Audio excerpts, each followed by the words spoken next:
Hello everyone, today I'm here to review Mind Management. This was sent to me by Off the Page Games to review, so keep that in mind, but it didn't impact how much I enjoyed this one.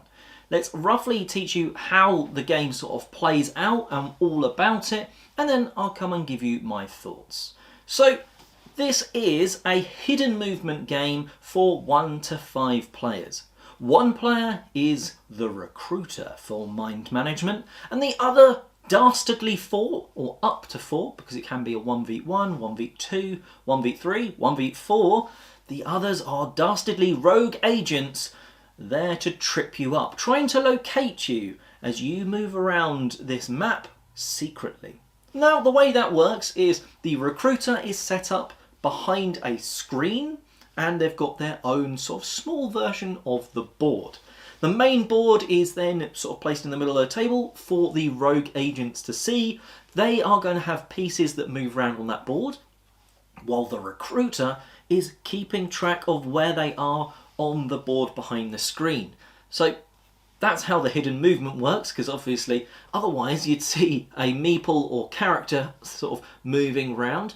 Unlike some of the hidden movement genre, the game is not just about trying to escape for that recruiter, because you have 2 victory conditions in at least the basic game, and we'll come on to that towards the end of the review. The basic game, you are either trying to elude the rogue agents until a certain time. The training mission is a couple of hours less than the normal one. And then you can also win by recruiting people, be that via just yourself, or you have some sort of immortal agents on your side, and they're going to be sort of helping you out, and you can sort of move the immortals around a bit to recruit from different features. Now, the board is set up in a certain way, where each location has a number of these symbols. These can be C4 canines, so yes, dogs that are yapping away. It might be some monks, it might be a tiki bar style thing. You start realising that the names of them, I think it's like observational monks, we just refer to them as monks, but anyway, each square on the board has a couple of those things. The recruiter draws from the feature deck at the start of the game 3 cards. That's going to hint to him, or tell him, what sort of places he needs to go to recruit people, remembering that's one of the ways he can win. The way the game plays is there's a number of effectively rounds, but they're broken into sort of pairs to make a bigger round. So for instance, 6 and 7 o'clock on the time board are 1 round. Now, the way that works is the recruiter has a turn, then 2 of the 4 rogue agents go. Now, regardless of the number of rogue agent players, there's always 4 rogue agents. So for 2 players, they split them and have 2 each, for example. So the recruiter goes, then 2 rogue agents are activated, the recruiter goes again, and then 2 rogue agents go. On the recruiter's turn, he moves 1 space up, down, left or right, or diagonally onto or off of a temple, of which there's 2 on the board. If he moves onto a space where there's an agent, one of those rogue agents, it's fine. You don't even have to tell them that you're there. But they might find out, and we'll come on to that in a minute. If you, however, do enter a space with 1 or more of those symbols from your feature cards, you are going to get some recruits. You're not going to reveal until your second turn, end of your second turn in a round, so you don't give too much information away. But that is what you do. You move, and hopefully you've recruited a little bit, or maybe just try to get away from the rogue agents. Now, there are some things called mind slips. You get at least 1 in a game, and that is a special movement. Instead of just maybe moving 1 space up, down, left or right, you can move 2 spaces, or maybe diagonally, which is something you can't always do unless it's to and from a temple. Now, while you're doing that, then it's the rogue agent's turn. So 2 of them go each time it's sort of the rogue agent's turn. any two, and then you sort of knock them down, so the other two then have to go before the end of the bigger round. Now, the way they move is they can move 2 spaces. Again, up, down, left or right, or diagonal from temple, to or from temples, but they don't have to go in a straight lines. They can sort of go one across and one down, and that means they can cover the board a little bit faster. Now, in the training mission, you don't have to worry about immortals, and you've got stuff like ask, reveal, or capture. Asking is, you sort of say a feature on that space, and then the recruiter has to let you know by placing a footstep if he's been to one location with that symbol. So, for instance, you might say a coffee cup, and you go, oh, the recruiter goes, oh, I've been to these 2, so I'll just reveal that one because it's not as helpful. Unfortunately, sometimes you go, oh, I can only reveal you one, here's a footstep. Now, they don't know much, but they know that you've been there at some point. Now, if you reveal it by going to one of those footsteps and your action is reveal instead of ask, they have to reveal the time that they were there. So you could start going, okay, they were there at 5 AM. So that's quite near the start of their journey because it's up until like 4 PM. So you could start going, okay, that's where they started or near where they started. Where have they gone from there? Then you're going to try and deduce as the rogue agents where they are now and use that capture action on your turn, because you can move and then do an action, or do an action and then move. When you go into the full game rather than the training mission, which you can play as many times as you want, things step up. There are immortals, which block the board a little bit for rogue agents but add another action. So, for instance, if an immortal is stood on one of the coffee cups, you can't ask if the recruiter has been to any coffee cups, at least until they're moved. Now, to counter this, and the fact that you can't capture or reveal on that space either, where that immortal is, you can shake down an immortal. You can guess one of the features that's on the cards behind the recruiter's screen. That's quite hard to do because there's quite a lot of them, but if you get it right, they discard that card, meaning they can no longer recruit people from those locations. It also tells you they were probably aiming to go to some of them or had been through some of them in recent time. The rogue agents do have some things sort of to help them out and also to hinder them. No one can move through these mayhem tokens which are placed at the beginning of the game, and they sort of can help the rogue agents go, well, they can't have moved through there, so they must have gone around in some way. They also have at least, I won't give any spoilers in this review because there is a semi-legacy but not legacy style unlock system. We'll come on to that, but there is at least one ally card that they can have, like a special ops dolphin, which they can use as a team to gain some extra information at some point on their sort of experience. I've been a bit vague there, and that's because there is a whole system of unlocks for the losing team. So you go into the next game, if you want to play again as the same group, you can, and that team has a sort of extra benefit. But that is sort of how you're playing mind management. You are, as the recruiter, moving slowly around the board, never going back to the same space again because you're not allowed to, and trying to recruit or just trying to stay out of the way and not get captured. The rogue agents are trying to piece together by asking, revealing, and maybe even capturing correctly the location of the recruiter. The immortals are there to spoil the job. The rogue agents even have some powers that sort of make it a struggle for the recruiter and more. It's a nice package of how it all goes together, and it's this wonderful hidden movement style where the person's secretly moving round and the other players are trying to deduce from the limited clues that they can get their hands on where that hidden movement might have taken place and where the person is now. So that's how you play mind management in a bit of a nutshell. Now, let's start off with the production quality and production of this game, because I think it's a bit divisive. It's brilliant, peculiar, and fantastically weird all at the same time. So production wise, all of the components are really solid. The screen could be a tad bigger, wider, just depending on the sort of playing space you have. Sometimes you really do have to sort of just trust that the other players aren't going to accidentally see or peek at your sort of recruiter board behind. But more often than not, as a rogue agent, you can't see past the screen, so it's not too much of a problem. That's whiteboarded, so the recruiter is writing onto their board where they are at that time. That's a really good system. The standees make it super obvious. They're like standee heads, like busts. That makes it super obvious where people are for the recruiter looking at the board. Also, when you lay them down, it's really obvious for the rogue agents. Right, we've moved these two. On our next activation, it'll be those two that are allowed to move and take an action.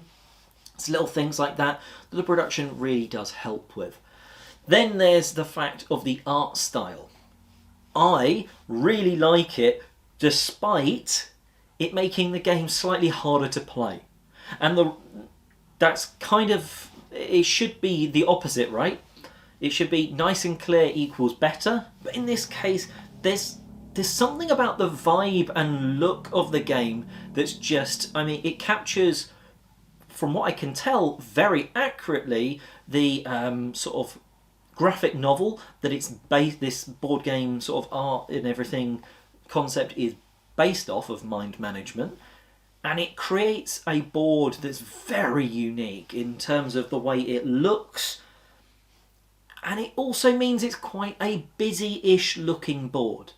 The first time you play, like the little dogs or the monks, you could almost think they're just sort of there on the board for a bit of a sort of added flair. No, they are part of one of those important features. Compared to the canine, C4 canines to one of the billboards, and there's quite a big difference in size, but they're both as important features on the map. So there's little things like that. Then when you put the footsteps down, the standees and everything, the board can look quite busy. And it's like the art style they've gone down. Personally, I kind of love the game for going down that route and being different, not just looking generic. But it can be a little trickier for people playing that first game, just to look past some of the noise of the artwork. Love it for it, but also it could put some people off. I absolutely love hidden movement. It's not for everyone, right? Let's go through why. First of all, if you are the recruiter, the pressure is kind of on you not to screw up. Screwing up later in the game is kind of fine because the opponents win. But if you make a silly mistake, the game can be over very quickly as it becomes very obvious where you are. Now, Mind Management does a good job of allowing you not to screw up by making it initially quite hard for the rogue agents to work out where you are, because they're only just trying to work out where you were. You know, maybe they find a footstep, go and reveal it, and it's 3 a.m. and it's like we're already on at least 6, if not 7 a.m. Maybe, so that's each a.m. or hour in time is another turn. So instantly they've got a bit of information, but you're probably at least sort of like 4 spaces away or up to that sort of spaces, and you could have used your mind step bonus thing to sort of do that bigger jump of movement. So the game does at least somewhat of a job of not giving too much instant information to the rogue agents, but they could capture you by just standing there and going capture and you actually being there. That'd be really unfortunate, but just know there is that pressure for the sort of recruiter role, because you're kind of doing the job of, in like D&D, the dungeon master, of you're sort of facilitating the fun of the table whilst having your own though, because you are trying to outwit them, you are trying to sneak past, get to the locations, or just avoid them. And it's interesting from that point of view because you can hear and see everything. You can hear what your opponents, the rogue agents, are talking about. You can see where they're moving on the board. You can see where you are, where you've got to go, where you've been, everything. On the other side of the board, the rogue agents do not have perfect information. Far from it. They can see where they are. They can see where you have been eventually by finding those locations. But going to the wrong location and asking a couple of turns in a row can feel a little bit like I'm not doing anything here for the team. Then as long as it's sort of that team sticks together, it doesn't feel as bad. But you can have turns where it's literally move, ask, nothing, or move, ask, and they put a footstep down and you're like, we already knew that. As long as you don't get frustrated by sort of bad information being given to you, it's fine. But I think some people don't like that. Some people go, oh, that's obvious, you're going to put that there because it gives us nothing. And it's like, well, that's the point of the recruiter's job. You've got to back them into a corner so they can't give you that sort of bad information. And sometimes asking them, say, about one of the palm trees, if they've not been to any, that's as good information as being there. Because all of a sudden you can go, they've not been here, here, or here yet. That's quality information. And that's something that mind management does fantastically.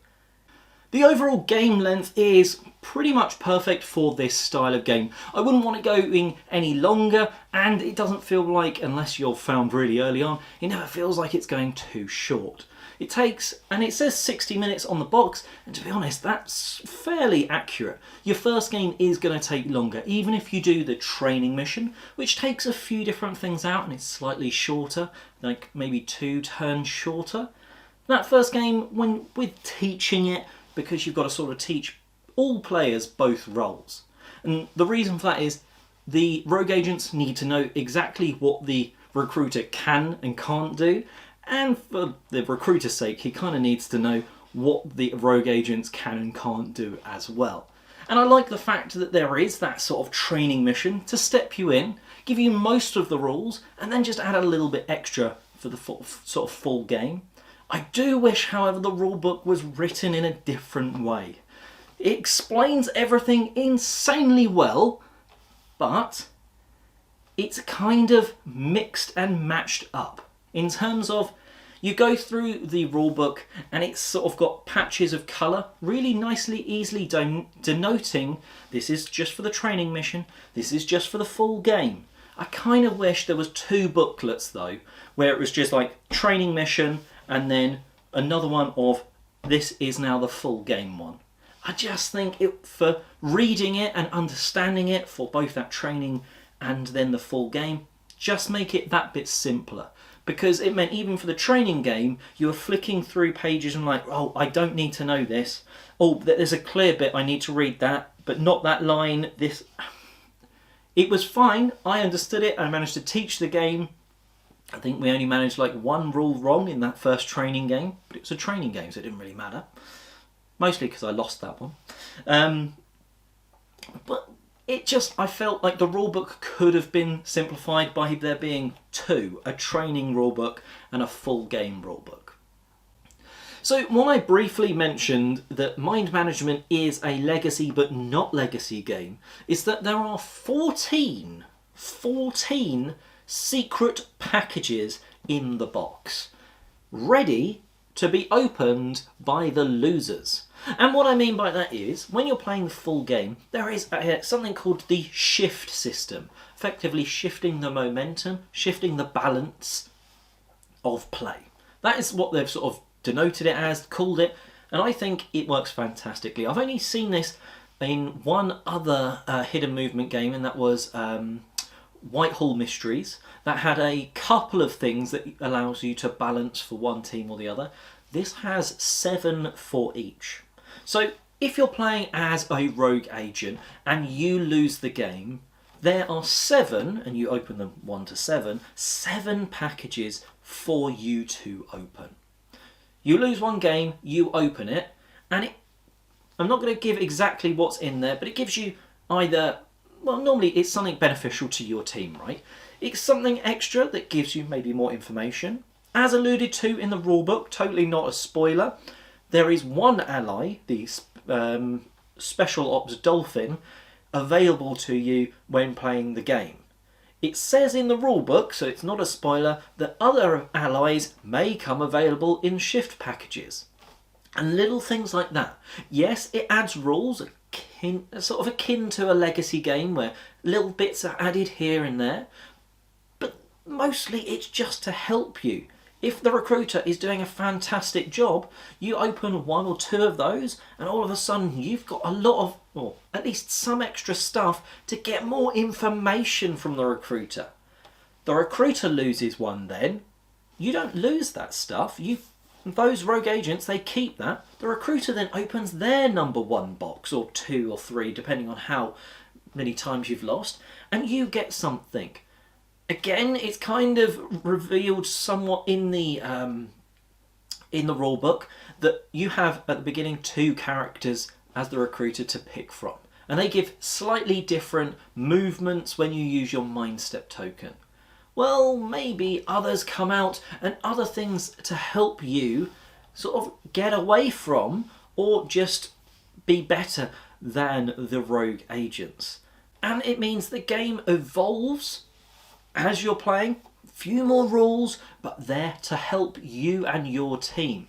Now, for someone that's got the game, that's fantastic. It would also maybe have been nice not to have those in the box and have that as an expansion. Maybe have one or two in the box. I'm saying it's a fantastic feature. Why am I talking about removing it and making an expansion? It could have just dropped the overall price of the game and allowed more people to get it. That's my only issue with it, because it is fantastic. I love that it's in the box, but we do have to sometimes go, but while that's fantastic, would it have been better if more people play and then everyone has the option to buy the expansion? Yes, no. It's a murky grey area. I just think it should be mentioned. Overall, I love hidden movement games, and this one is one of the better ones for sure.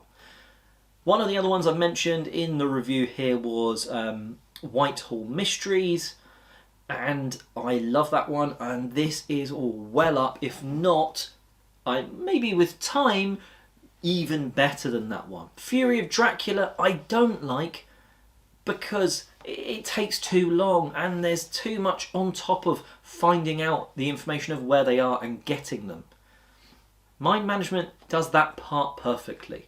It's all about piecing the information together, trying to work out their path around the board, and then slowly homing in on where they are and capturing them. And that is what Mind Management does really, really well.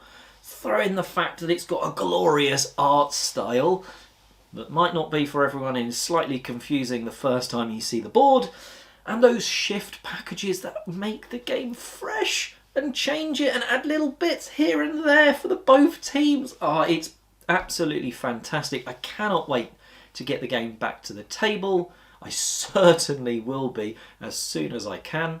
That is Mind Management. Fantastic game. Really enjoyed it. Highly recommend it to anyone that wants to even dabble with hidden movement. Check this one out. Anyway, until next time, thanks for watching, and check out other news, reviews and all that sort of jazz on the channel. And I'm Oliver East, signing out.